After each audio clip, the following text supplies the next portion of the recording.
all slumped down on the living room floor to tune in to serial adventures far beyond what Phoenix had to offer.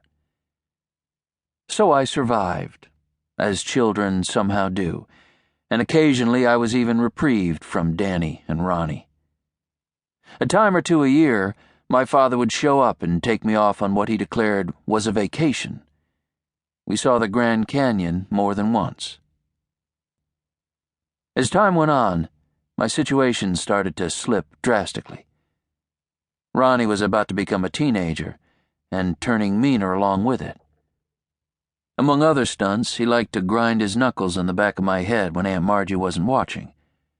All the while, copycat Danny was just waiting for his turn at me. The saying is that what does not kill you strengthens you, but sometimes you wonder which will happen first. By the summer I turned 6, I was desperately looking forward to the first grade, when I would be out of Ronnie's reach, at least that much of the day. It all culminated one hot afternoon when we were sprawled on the rug in the living room, listening as usual to The Lone Ranger. Ronnie was alternately mocking Tonto, "Why it never your turn to sweep the teepee, Kimosabi?" and spitting sunflower seed husks at me. Danny was giggling at such good fun, and I was wincing at how cruddy a life it was when a person had to put up with relatives like the pair of them. Then, more dramatic than anything on the radio, there was a thundering knock on the front door, which brought Aunt Marge rushing in to see what it was about. She opened the door to my father, head and shoulders above her even though she was a large woman. "Hey, Marge. How's tricks?" I was too surprised to jump up and run to him as usual. Seeing him materialize in that doorway, he looked like he always did, his hair slicked back and his lively eyebrows cocked, although his usual blinding white shirt was unbuttoned at the neck in concession to the Arizona heat, challenged my imagination more mightily than the masked man and his faithful Indian companion ever could. What was wrong? Why was he here, suddenly and unannounced? The perfectly bland answer confounded me as much as the question. "I came to get the kid." Aunt Marge laughed in his face. "Tom, you can't drag Rusty off on some dumb vacation right now. He starts school pretty soon." That did not seem to perturb him the least bit. "Last time I looked, Montana has schoolhouses."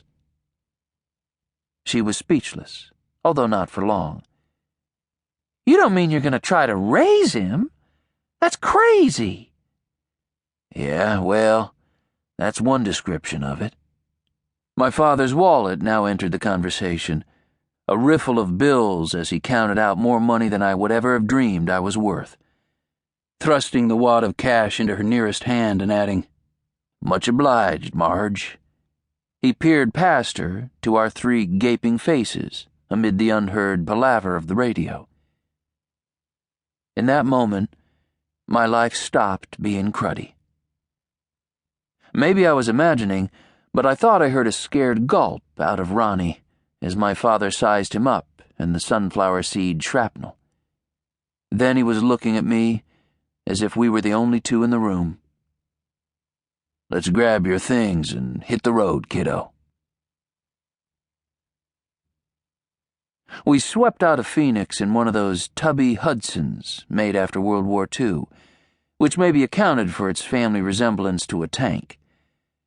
I could barely see over the dashboard of the thing, in contrast to my father, who just fit under the car roof, tall even sitting down.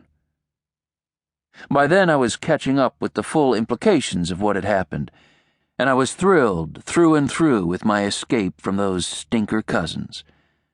But was he? Every time I stole a look at him, he was squinting at the highway ahead as though something more than driving was on his mind. Surely he wouldn't turn the car around and deliver me back to Aunt Marge's madhouse, would he? Would he?